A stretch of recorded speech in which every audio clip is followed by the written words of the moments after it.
大家好，今日同大家分享個鵪鶉蛋啊！雞蛋大家食得多啦，鵪鶉蛋你有冇試過整嚟食呢？前日呢買咗2匹鵪鶉蛋啊，我今日呢嚟整鵪鶉蛋食啊！首先呢，將啲鵪鶉蛋洗乾淨佢啦，必然要做個功夫嚟㗎啦。其實啲蛋都好乾淨㗎啦。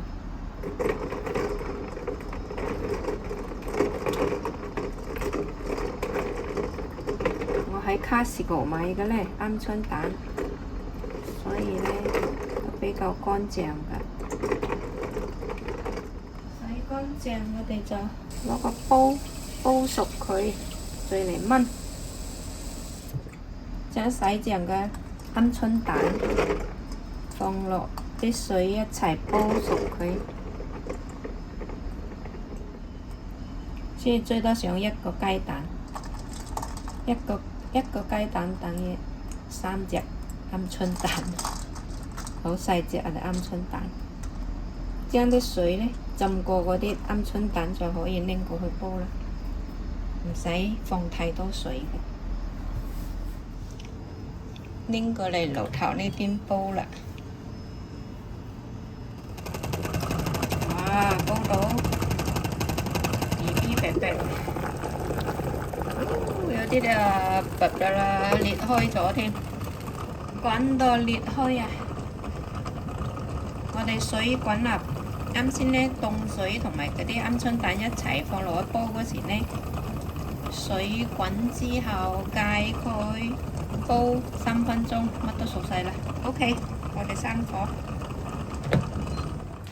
再攞盆凍水過嚟，將煲好嗰啲鵪鶉蛋呢，滗過嚟啲凍水嗰度。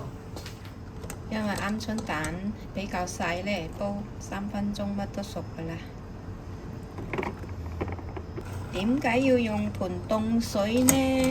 因為呢，用盆凍水浸一浸佢呢，陣間剝殼呢比較易甩啲啊！嗰啲殼又浸佢幾分鐘啦，跟住呢就剝殼啦。剝咗殼之後呢，我哋就可以攞嚟用啦。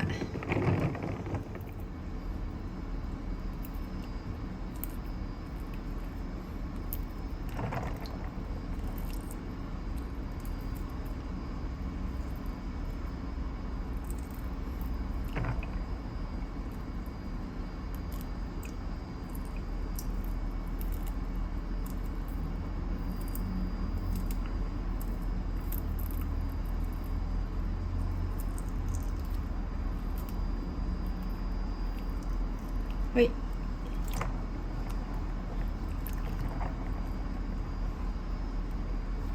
一個啲殼好薄啊！啲鵪鶉蛋啲殼，哎呀，好薄啊！啲殼剝殼呢唔急得啊，慢慢剝啊。你想快啊，一下都搣爛，咁樣就滑溜啲，心急就搣到爛晒啦。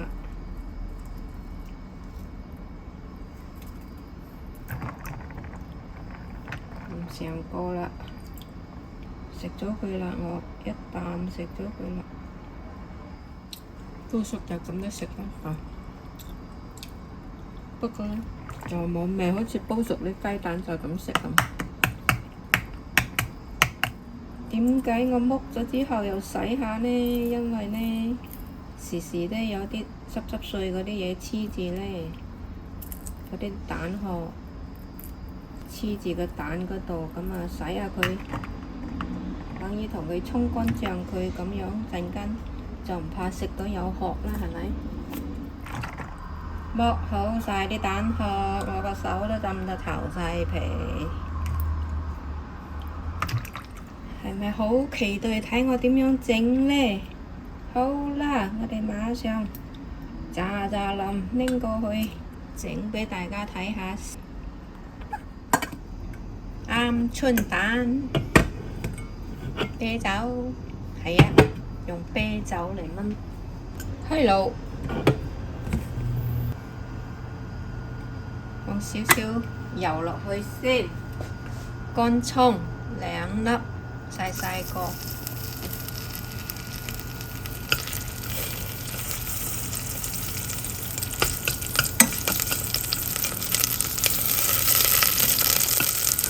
將啲鵪鶉蛋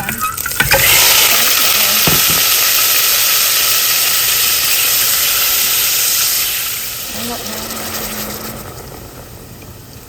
哇！香噴噴啊！我睇下，使唔使倒細罐啤酒落去先？倒埋落去，一罐啤酒。唔使放水啦，就係用啤酒嚟炆佢。炆緊嗰時呢，我哋嚟調個醬汁先。屈一大羹面豉醬，2羹生抽，1羹老抽。再放間白糖，將啲面豉醬同埋嗰啲生抽、老抽、白糖呢撈勻佢。我哋倒咗啲啤酒落去呢，一直呢都係用大火嚟煮嘅嚇。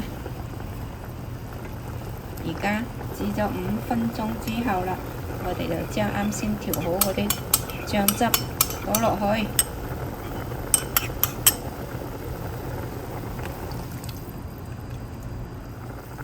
再撈勻佢，好啦，我哋倒咗啲醬汁落去呢，大火煮咗2分鐘之後呢，就校返中火。好，我哋又煮咗7分鐘啊，校中火煮咗7分鐘之後。加返間蠔油落去，再將佢調勻返。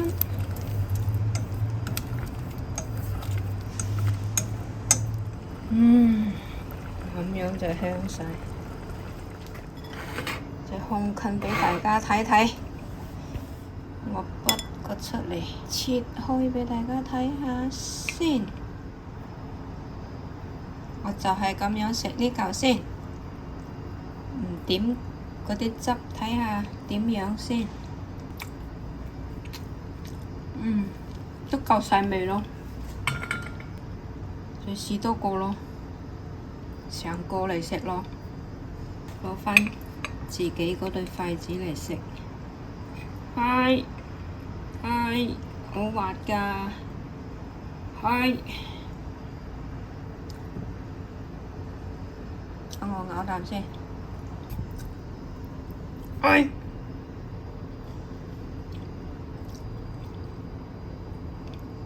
想紅近俾大家睇下，左跌右跌真係。OK， 食埋啦。夠晒味道啊，入晒味啦。唔好煮太耐啊，煮得太耐嘅話呢，鵪鶉蛋呢，索晒嗰啲醬汁會太鹹啊。咁樣呢，最好噶啦，10零分鐘。你覺得就咁樣食唔夠鹹嘅話，再點返呢隻佢本身嗰個醬汁，已經係好好味噶啦。一個啤酒煮鵪鶉蛋得咗。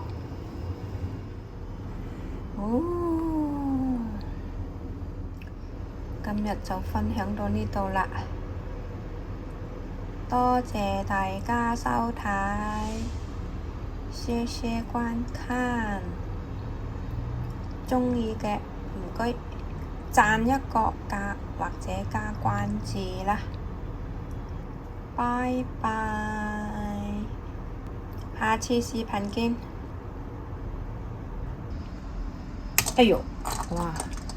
有冇跌爛啊？冇。哎哎呦，啊，真係啊，咁樣我走唔甩啦〜